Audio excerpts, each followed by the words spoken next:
Halo, baiklah. Assalamualaikum warahmatullahi wabarakatuh. Kenalkan, nama saya Muhammad Rugiman, NIM 2104011016.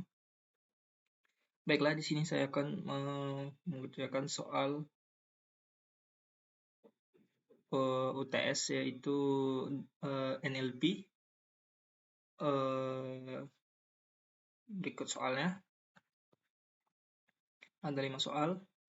Soal yang pertama itu tentang membuat menu translate kalimatnya. Nah, di sini disuruh untuk menginput kalimatnya kita yang harus input, terus kita bisa memilih translate bahasanya, bahasa Inggris, Prancis, Spanyol, terus kita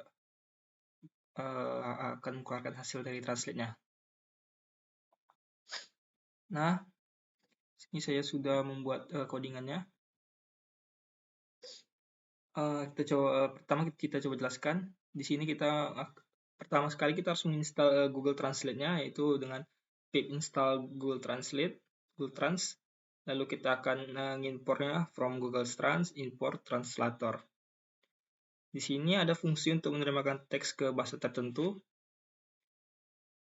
Lalu ada fungsi utama program, dan di sini kita akan menginput ngeprint di sini dia akan ngeprint kalimat yang kita buat. Di sini ada input kalimat. Di sini kita disuruh untuk menginput kalimat. Lalu ada untuk menampilkan pilihan bahasa yang dapat dipilih. Di sini kita menggunakan 3 bahasa, yaitu bahasa Inggris, Prancis, Spanyol, di mana urutan pertama itu bahasa Inggris, urutan kedua bahasa Prancis, ketiganya bahasa Spanyol. Lalu di sini kita akan meminta pengguna untuk memilih bahasa tujuan. Karena yang pertama di sini kan kita tinggal ngetikkan aja sih, kalau pilih 1 bahasa Inggris, pilih 2 bahasa Prancis, pilih 3 bahasa Spanyol. Lalu kamus untuk memetakan pilihan bahasa pengguna di kode Google Translate. Karena kan di Google Translate itu kan menggunakan singkatan ya, kayak contohnya bahasa Inggris IN, kalau bahasa Prancis EFR, bahasa Spanyol IS. Lalu di sini akan memeriksa apakah pilihan bahasa kita valid atau bahasa kita tidak valid. Jika valid, dia akan memanggil bahasa terjemahan. Nah, printnya itu hasil translate dari kata-kata yang kita terjemahkan. Nah, jika dia tidak valid, maka dia akan mengeluarkan perintah pilihan bahasa tidak valid. Contohnya kan, kita menggunakan 3 bahasa nih, bahasa Inggris, Prancis, Spanyol. Nah, 1, 2, 3. Nah, jika kita ketikkan angka 4, maka keterangannya pilihan bahasa tidak valid, karena kita cuma menggunakan 3 bahasa ya. Nah, kita coba running ya.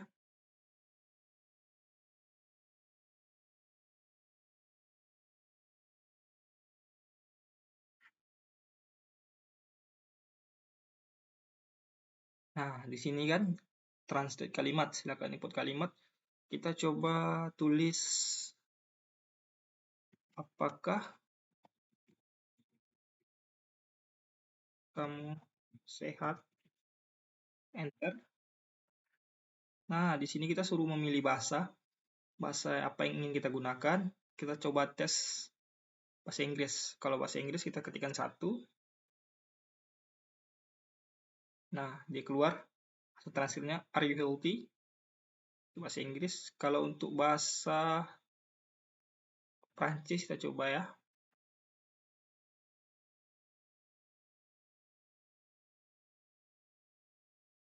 Apakah kamu sehat? Kita ketikkan 2, Prancis.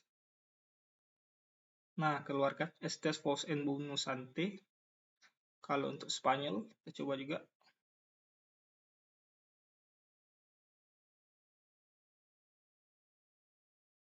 Apakah kamu sehat?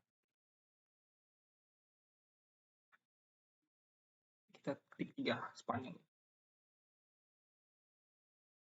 Nah, berhasil ya, hasil translate-nya RS saludable. Nah, jika tadi kan ada program berhasil atau tidak berhasil. Jika dia tidak berhasil, kita coba ya. Coba program tidak. Apakah kamu sehat? Bentar. Kita coba 4 ya. Nah, seperti tadi kalau dia tidak valid, tidak ada kita salah menginputkan pilihan translate-nya, keterangan ada pilihan bahasa juga valid. Seperti itu. Baiklah, untuk soal kedua, di sini disuruh untuk membuat kasus sentimen analis untuk kalimat yang ditulis dalam bahasa Indonesia. Kalimatnya kita input, lalu sentimennya akan keluar, sentimennya positif. Kita di sini saya menggunakan 3 sentimen ya. Sentimen positif, negatif, sama netral. Pertama sekali, saya menggunakan Sastrawi. Pertama kita pip install Sastrawi, lalu kita import Sastrawinya. Nah, di sini saya menggunakan 3 bahasa ya, 3 sentimen positif, negatif, dan netral. Nah, untuk positif yaitu ada kata bagus, indah, menyenangkan, mantap. Untuk kata negatif ada buruk, jelek, mengecewakan, tidak bagus. Untuk netral ada biasa, normal, tidak menonjol, sederhana. Lalu ada fungsi analis sentimen dengan skor. Karena di sini kita akan mencoba menggunakan analis sentimennya dengan menggunakan skor dan kata-kata sentimennya positif, negatif, atau netral. Lalu ya di sini kita menggunakan menghitung skor sentimennya. Nah, untuk sentimen yang positif di sini kita menggunakan skor sentimen positif dia akan +1, sedangkan skor untuk sentimen negatif ada -1. Nah, output yang dihasilkan jika dia lebih dari 0 kan ke +1, +2 kan lebih dari 0, maka akan positif. Jika dia kurang dari 0, kayak -1, -2, -3, maka dia akan negatif. Nah, apabila dia 0, maka dia akan netral keterangannya. Nah, di sini saya membuat program untuk menginputkan kalimatnya ya. Kita akan masukkan kalimat untuk diuji sentimennya. Lalu, dia akan mengeluarkan hasil analis sentimennya dengan skor. Hasil analis dan skor. Dia akan menggunakan printnya itu kalimatnya, hasil analisis sentimennya positif, negatif, atau netral, dan skor sentimennya. Sini saya coba untuk running ya.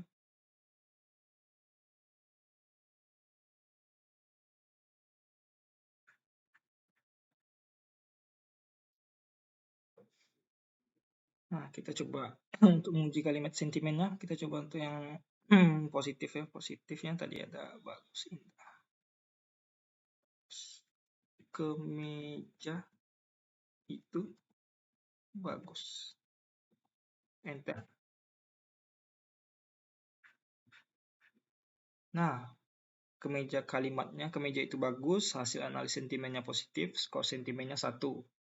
Karena seperti yang tadi kita katakan, kalau dia analisis sentimen positif, maka dia lebih dari 0, 1, maka dia positif.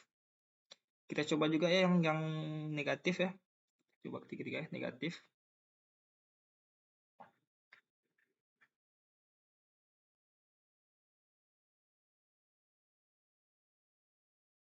Celana itu buruk. Karena itu buruk, hasil analisis sentimennya negatif, skor sentimennya -1. Kalau yang netral, kita coba juga yang netral.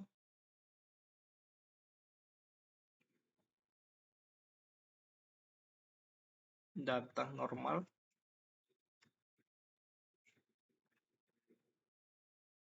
Nah, kalau netral, dia skor sentimennya 0. Seperti itu. Baiklah, kita ke soal berikutnya. Soal yang ketiga.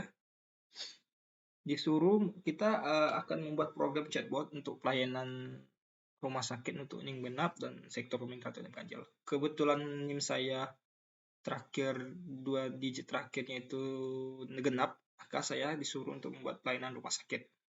Chatbot dengan pelayanan rumah sakit. Nah, sini sudah membuat codingannya. Sini saya akan mengimport random. Nah, ini berikut daftar pertanyaan dan jawabannya. Nah, pertanyaannya, nanti di sini saya akan menginputkan pertanyaan kayak halo, nanti chatbot akan menjawab kata-kata saya, halo, selamat datang di layanan kesehatan, ada yang bisa saya bantu. Jika saya ingin konsultasi dengan dokter, maka dijawab dengan chatbot bagaimana caranya. Tentu Anda dapat membuat janji konsultasi dengan dokter melalui layanan reservasi. Seperti selanjutnya, kayak apakah konsultasi dengan dokter berbayar, maka akan dijawab dengan chatbot. Biaya konsultasi dengan dokter pasti tergantung pada jenis layanan dan spesialisasi dokter. Apakah saya perlu membahas hasil tes sebelum konsultasi dengan dokter? Maka akan dijawab dengan chatbot. Jika Anda memiliki hasil tes sebelumnya, disarankan untuk membawanya. Sampai seterusnya. Nanti kita akan coba ya. Di sini kita akan menggunakan fungsi chatbot, di mana jika jawabannya kita menginput pertanyaan yang salah, maka chatbot akan menjawab, maaf saya tidak tahu jawabannya. Karena kita cuma menggunakan pertanyaan ini, halo, saya ingin berkonsultasi dengan dokter, apakah konsultan dengan dokter itu berbayar? Dan apakah konsultan dengan dokter bayar? Apakah saya perlu hasil tes sebelum konsultasi dengan dokter? Karena kita cuma memiliki pertanyaan itu. Jika pertanyaan tidak sama dengan itu, maka chatbot akan menjawab, saya tidak tahu jawabannya. Nah, untuk interaksi dengan sini adalah program untuk melakukan interaksi dengan chatbot, di mana input pengguna sama dengan input pertanyaan. If-nya input pengguna, jika kita selesai, print-nya adalah terima kasih, sampai jumpa, untuk menghentikan percakapan dengan chatbot ya. Kita coba ya, untuk chatbotnya. Coba run. Nah, pertanyaan yang pertama yaitu halo. Halo. Nah, chatbotnya menjawab ya, halo, selamat datang di layanan kesehatan, ada yang bisa saya bantu? Kita coba lagi, kita copy saja. Paste. Oh, bentar. Saya ingin berkonsultasi dengan dokter. Oh, titiknya ketinggalan ya.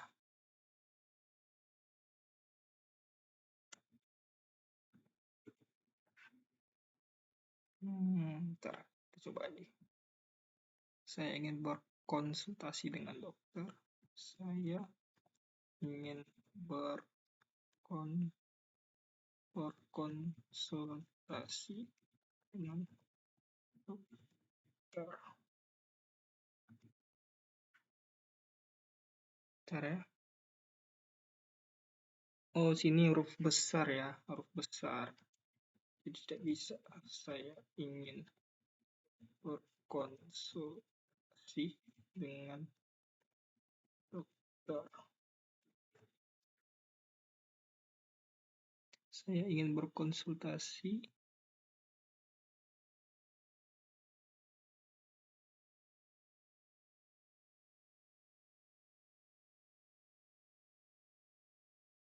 dengan dokter. Oh, ini kita lupa. Bagus, batasan dia tidak bisa ya. Bagaimana caranya? Kita copy saja lagi. Maaf ya, copy saja lagi. Nah, dijawab ya.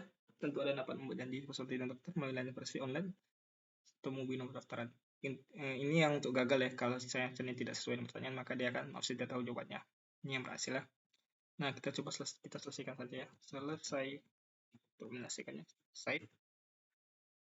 Nah, ya kan. Terima kasih, sampai jumpa. Seperti itu untuk chatbot. Berikutnya yang ketiga, itu kita akan membuat yang keempat ya, kita akan melakukan proses scaffolding dan tokenisasi pada kalimat, sehingga didapat kalimat dalam bentuk tokenisasi kata dengan 3 gram tokenisasi bahasa yang bebas dari tanda baca dan angka. Berikut kata-katanya, pada pukul 15.30 tim IT sedang menyiapkan rencana imigrasi sistem operasi Covaci terbaru. Seterusnya. Nah, saya sudah membuat programnya. Nah, ini dia.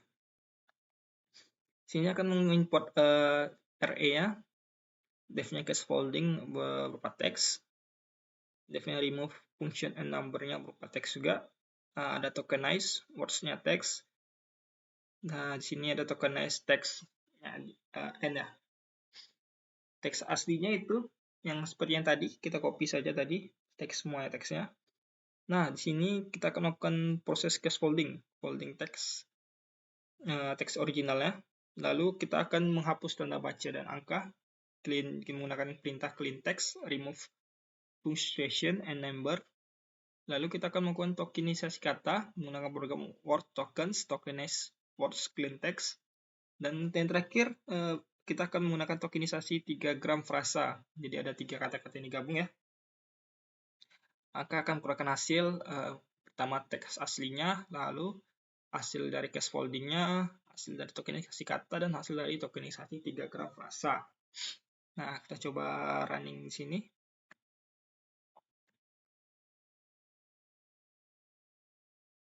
Nah, seperti ini hasilnya. Teks aslinya itu pada pukul 15.30. Web tim IT sedang menyiapkan rencana imigrasi sponsorship ke versi terbaru. Rencana ini melibatkan sektor gini. Nah, ini hasil scaffoldingnya.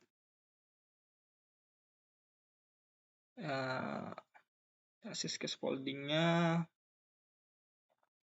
Jadi kata-katanya itu dari yang ada tanda huruf besarnya jadi huruf kecil ya. Ini rencana kan huruf besar, ini scaffolding huruf kecil.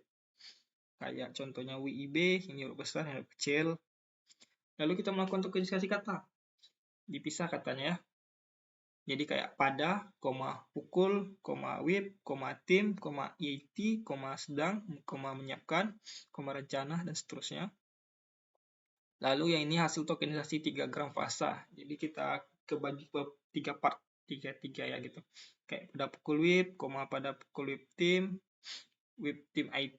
tim IT sedang menyiapkan rencana imigrasi, dan seterusnya ya sampai ke samping. Seperti itu untuk yang hasil scaffolding. Soal berikutnya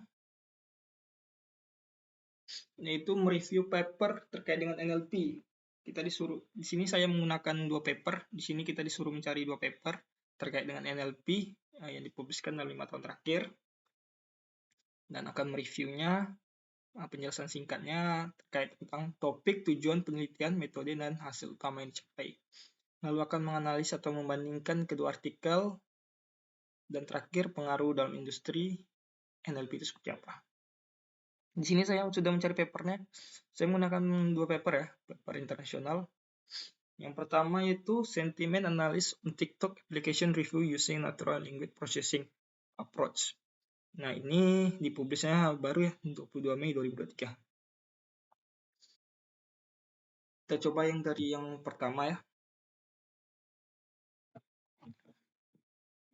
Nah, di paper yang pertama ini, topik penelitiannya itu tentang analisis sentimen terhadap ulasan pengguna smartphone menggunakan pendekatan NLP atau Natural Language Processing.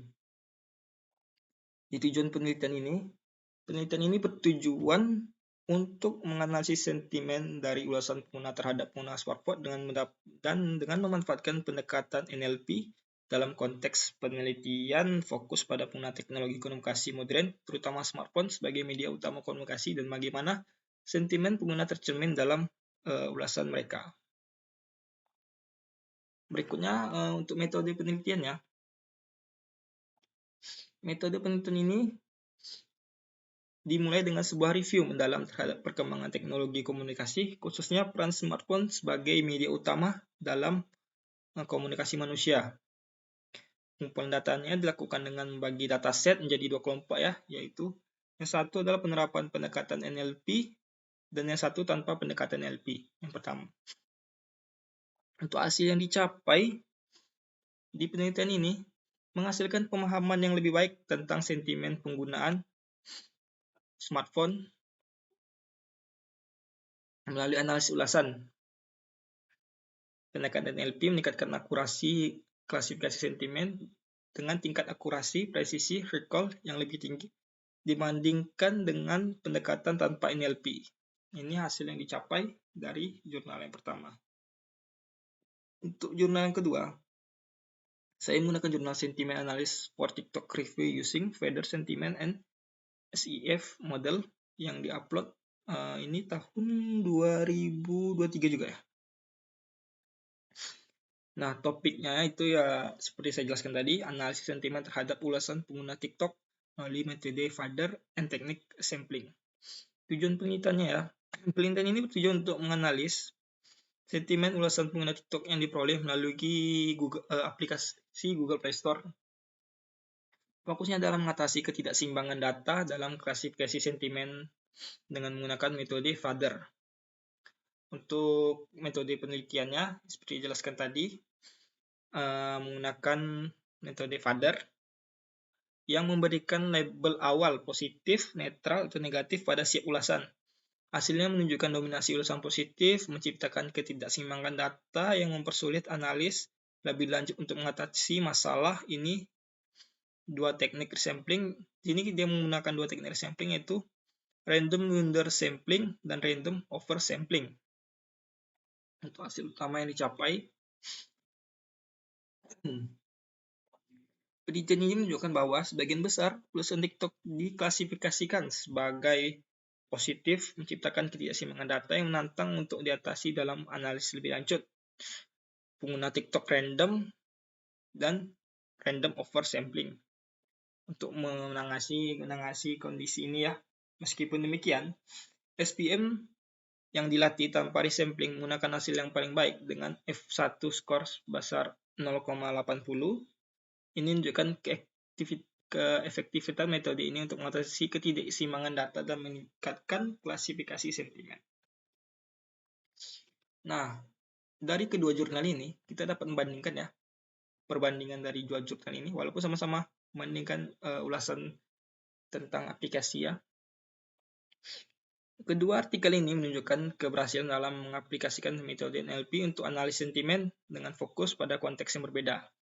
Ya, untuk yang artikel pertama ini artikel pertama menekankan pentingnya NLP dalam meningkatkan klasifikasi sentimen pada ulasan penggunaan smartphone. Sedangkan untuk yang artikel kedua menunjukkan bagaimana NLP dapat diterapkan dalam mengatasi ketidakseimbangan data pada ulasan TikTok.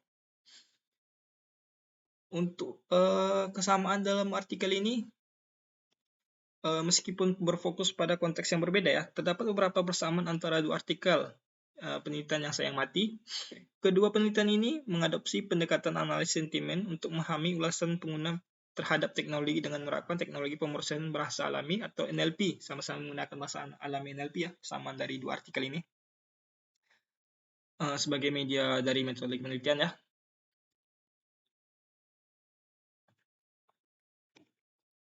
Lalu untuk soal yang terakhir,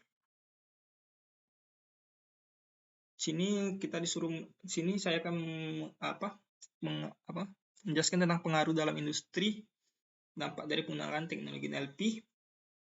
Dalam contohnya pertama dalam industri kesehatan. Dalam industri kesehatan, NLP memungkinkan pengolahan otomatis catatan medis dan laporan di rumah sakit, meningkatkan efisiensi dan akurasi dan juga dalam layanan kesehatan mental, analisis sentimen NLP, dan dapat juga membantu memahami perasaan pasien berdasarkan percakapan dan tulisan mereka.